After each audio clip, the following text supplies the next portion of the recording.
ABP माझावर तुम्ही पाहत आहात बातम्या सुपरफास्ट। या बुलेटिनमध्ये आपल्या सगळ्यांचं स्वागत।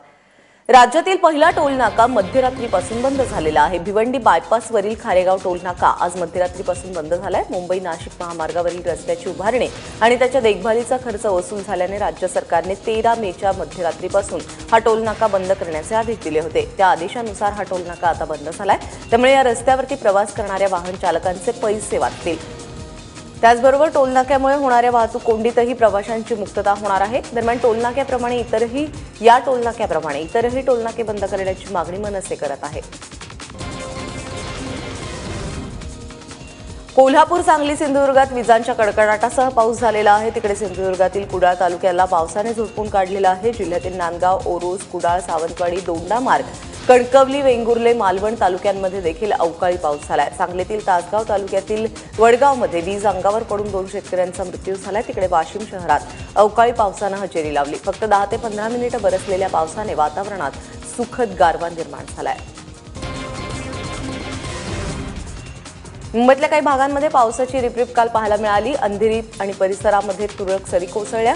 नवी मुंबईमध्ये विजेच्या कडकडाटासह पावसानं हजेरी लावली। त्याचप्रमाणे ठाण्यामध्ये देखील ढगाळ वातावरण होतं, तिथेही विजेचा कडकडाट पाहायला मिळाला। शेतकऱ्यांविषयी अभद्र भाषेत बोलणाऱ्या दानवेंची जीभ कापून आणणाऱ्याला 5 लाख रुपयांचं बक्षीस देऊ अशी घोषणा शेतकरी संघटनेचे प्रदेश उपाध्यक्ष दत्ता कदम यांनी केली आहे। तर दुसरीकडे राष्ट्रवादी युवक काँग्रेसनं दानवेंच्या तोंडाला काळं फासणाऱ्याला 5 लाख रुपये देऊ असं म्हटलंय, पण ती व्यक्ती नांदेड जिल्ह्यातीलच असायला पाहिजे असंही राष्ट्रवादी युवकनं जाहीर केलेलं आहे। तर मनसेच्या महिला आघाडीनं दानवेंच्या तोंडाला काळं फासणाऱ्याला 50,000 देऊ असं म्हटलंय। जो कोणी त्यांच्या जीभ ही सतत ढळत जात आहे, म्हणून जो कोणी त्याच्या जीभीचा शेंडा कापून आणील त्यांना आम्ही 5 लाखाचं बक्षीस देऊ।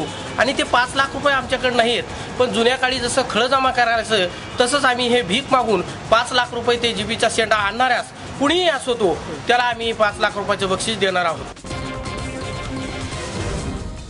सरकारने तूर खरेदीस 31 मे पर्यंत मुदतवाढ दिलेली असली तरी यवतमाळ जिल्ह्यातील काही तूर खरेदी केंद्र अजूनही बंद आहेत। त्यामुळे शेतकऱ्यांना तूर खरेदीसाठी सोमवारपर्यंत वाट पाहावी लागत आहे। शेतकऱ्यांची तूर ज्या केंद्रावरती आहे त्या ठिकाणचा पंचनामा झाल्यानंतर तिथे तूर खरेदी करण्याचे नवीन आदेश देण्यात आलेत। त्याचबरोबर जिथे खरेदी संपली तिथे नवीन आवक स्वीकारावी असंही या आदेशात म्हटलंय। यवतमाळ, आर्णी, बाभुळगाव, राळेगणमध्ये विदर्भ कॉपरेटिव्ह मार्केटिंगकडून तूर खरेदी केली जात होती, पण नवीन आदेशानुसार ही 4ही नवीन केंद्र जिल्हा मार्केटिंग विभागाकडे वर्ग करण्यात आली आहे। त्यामुळे या ठिकाणी तूर खरेदी सुरू होण्यास सोमवारपर्यंत वेळ लागणार असल्याची माहिती अधिकाऱ्यांनी दिली। सदाभाऊ खोत वाट चुकलेत पण त्यांना परत आणू असं राजू शेट्टींनी माझा कट्ट्यावर म्हटलं होतं। त्याला सदाभाऊ खोत यांनी आता उत्तर दिलंय। मी कुणाच्या वाट्यावरून जात नाही, तर माझी वाट मी स्वतः बनवतो अशा शब्दामध्ये त्यांनी शेट्टींना उत्तर दिलंय। ते पंढरपूरमध्ये एबीपी माझाशी बोलत होते। यावेळी त्यांनी भाजपचे प्रदेशाध्यक्ष रावसाहेब दानवे यांचा सबुरीनं बोलण्याचा यांना सल्ला दिला। मी माझ्या आयुष्यामध्ये स्वतःच्याच वाटा निर्माण केलेल्या आहेत। मी निर्माण केलेल्या वाटेवरनं कधी चालत आलेलो नाही, त्यामुळं मला वाट घेऊन जात नाही, सदाभाऊ वाटेला घेऊन जात असतो। शिवसंपर्क अभियानाच्या पुढच्या टप्प्याची रूपरेखा ठरवण्यासाठी मातोश्री बंगल्यावरती बैठक पार पडली। उद्धव ठाकरेंच्या उपस्थितीत झालेल्या या बैठकीत शिवसेनेचे प्रमुख नेते, उपनेते, पदाधिकाऱ्यांनी हजेरी लावली। शिवसंपर्क अभियानादरम्यान कोणती भूमिका स्वीकारायची याबद्दल उद्धव ठाकरेंनी पदाधिकाऱ्यांना आणि नेत्यांना मार्गदर्शन केलं। शिवसंपर्क अभियानाचा दुसरा टप्पा उद्यापासून सुरू होत आहे। या टप्प्यामध्ये शिवसेना नेते विदर्भातील जिल्ह्याचा दौरा करणार आहेत। गडचिरोलीतल्या लोकांना बंदूक नको तर विकास हवा असं मुख्यमंत्री देवेंद्र फडणवीस यांनी सांगितलेलं आहे। जिल्ह्यातील सुरजागड लोह प्रकल्पाचं फडणवीस यांच्या हस्ते उद्घाटन करण्यात आलं, त्यावेळी ते बोलत होते। चामोर्शी तालुक्यातील कोनसरीमध्ये पोलिसांच्या चोख बंदोबस्तात हा कार्यक्रम पार पडला। गडचिरोलीतला हा पहिला उद्योग समूह असून या प्रकल्पाच्या माध्यमातून स्थानिकांना मोठ्या प्रमाणावरती रोजगार मिळणार आहे। लॉयड मेटल कंपनीने आलापल्लीमध्ये औद्योगिक प्रशिक्षण संस्था दत्तक घेतली असून जिल्ह्यातील तरुणांना इथे प्रशिक्षण दिलं जाणार आहे। पेट्रोल पंप धारकांनी उद्यापासून केवळ एकाच शिफ्टमध्ये काम करण्याचा इशारा दिल्यानंतर आता प्रशासन आक्रमक झालाय। पेट्रोल पंप चालकांनी आपला संप मागे न घेतल्यास त्यांचे लायसन्स रद्द करू असा इशारा औरंगाबादचे जिल्हाधिकारी नवल किशोर राम यांनी दिलाय। येत्या रविवारपासून पेट्रोल पंपांना रविवारची साप्ताहिकची सुट्टी, त्याचबरोबर सोमवारपासून सकाळी 9 ते सायंकाळी 6 पर्यंतच पेट्रोल पंप चालू राहतील अशी फार्मपेडानं भूमिका घेतली आहे। इसेन्शियल कमोडिटीचा जो पुरवठा आहे त्याचं कन्झम्पशनमध्ये डिस्टर्बन्स क्रिएट करणे हा बेकायदेशीर आहे आणि असं झालं तर नक्कीच आपण त्याच्यामध्ये कायदेशीर कारवाई करणार आहोत. त्याच्यामध्ये सगळे नियम तपासून जे काही शक्य आहे, जे कायदेशीररित्या जे काही करणे योग्य आहे ते सगळं आपण करू नक्कीच. ठाणे महानगरपालिकेचे उपायुक्त संदीप माळवींना केलेली मारहाण फेरीवाल्यांना चांगलीच महागात पडते. ठाणे महानगरपालिकेचे अतिरिक्त आयुक्त अशोक रणखाम यांच्या नेतृत्वाखाली गावदेवी परिसरामध्ये जोरदार कारवाई काल करण्यात आली. गावदेवी परिसरातील गर्दीसाठी कारणीभूत ठरणाऱ्या वाहनांची पालिका अधिकाऱ्यांनी हवा काढली तर रस्त्याच्या कडेला बसणाऱ्या फेरीवाल्यांचं सामान जप्त करण्यात आलेलं आहे. दरम्यान आज तिसऱ्या दिवशी ही कारवाई सुरू राहील. साध्वी प्रज्ञा सिंग ठाकूरला मालेगाव बॉम्बस्फोटाच्या खटल्यातून पूर्णपणे वगळण्यात येणार असल्याचे संकेत मिळतात. कारण मालेगाव बॉम्बस्फोट प्रकरणी मुंबई उच्च न्यायालयाने जामीन दिल्यानंतर साध्वी प्रज्ञाने एनआयएच्या विशेष न्यायालयामध्ये याचिका दाखल केली आहे, ज्यामध्ये मालेगाव बॉम्बस्फोटाच्या खटल्यातून पूर्णपणे वगळण्याची मागणी तिनं केली आहे. प्रज्ञा साध्वी यांनी या मागणीला कोणताही त्यांच्या या मागणीला विरोध नसल्याचं एनआयएने स्पष्ट केलं आहे.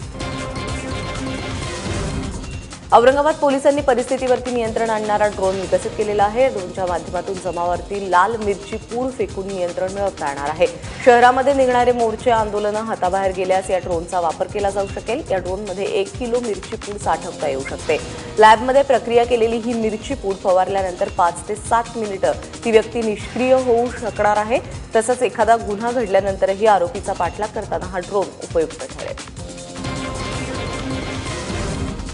नाशिक जिल्हा बँकेचे धनादेश जमा करू नका असे फलक स्टेट बँकेनं आपल्या चेकबॉक्स समोर लावलेले आहेत. तसंच ज्या खातेदारांनी यापूर्वी चेक जमा केले असतील त्यांना चेक परत घेऊन जाण्याचं आवाहन करण्यात आलंय. दरम्यान नाशिक जिल्हा बँकेच्या महत्त्वाच्या सेवा आधीच ठप्प झाल्यात. बँक बुडीत निघणार आहे या भीतीपोटी अनेकांनी रक्कम भरणं देखील बंद केलेलं आहे. हे कमी म्हणून की काय, आता मुख्यमंत्र्यांच्या उपस्थितीमध्ये होणाऱ्या बैठकीमध्ये नाशिक जिल्हा बँकेचं भवितव्य ठरणार आहे. मात्र मुख्यमंत्री विदर्भ दौऱ्यावर असल्यामुळे बैठक पुढे ढकलण्यात आल्याचं कळतंय. कोल्हापुरात गव्याच्या हल्ल्यामध्ये 2 जण ठार झालेले आहेत. ऊसाचा पाला काढणाऱ्या अनिल पवार या तरुणावरती हा हल्ला झाला. गव्याची शिंग पोटात घुसून अतिस्त्रावामुळे अनिल पवार यांचा मृत्यू झालेला आहे. या घटनेची 2 मित्रांनी गावामध्ये माहिती दिली. ती कानावर पडताच घटनेचं वार्तांकन करण्यासाठी स्थानिक वृत्तवाहिनीचे प्रतिनिधी रघुनाथ शिंदे तिथे पोहोचले. बांधावर उभं राहून चित्रीकरण करत असताना या गव्याने मागे फिरून थेट शिंदेंनाच उडवून लावलं. गव्याच्या धडकेने 10 ते 12 फूट उंच उडलेले शिंदे गंभीर जखमी झालेत. रुग्णालयात त्यांच्यावर उपचार सुरू असताना त्यांचाही मृत्यू झालाय. महाराष्ट्राचे माजी पोलीस महानिरीक्षक आणि ज्येष्ठ क्रीडा मानसशास्त्रज्ञ भीष्मराज बाम यांचं नाशिकमध्ये हृदयविकाराच्या तीव्र झटक्याने निधन झालं. ते 83 वर्षांचे होते. बाम यांच्या पश्चात त्यांच्या पत्नी सुधा, नरेंद्र आणि अजित अशी 2 मुलं असा त्यांचा परिवार आहे. बाम सरांचं पार्थिव अंत्यदर्शनासाठी सकाळी 8 ते 10:30 या वेळेत नाशिकच्या आत महात्मा नगर परिसरातील गणपती मंदिर हॉलमध्ये ठेवलं जाईल. त्यानंतर महात्मा नगर परिसरातील राहत्या घरातून सकाळी 11:30 वाजण्याच्या सुमारास त्यांची अंत्ययात्रा निघेल.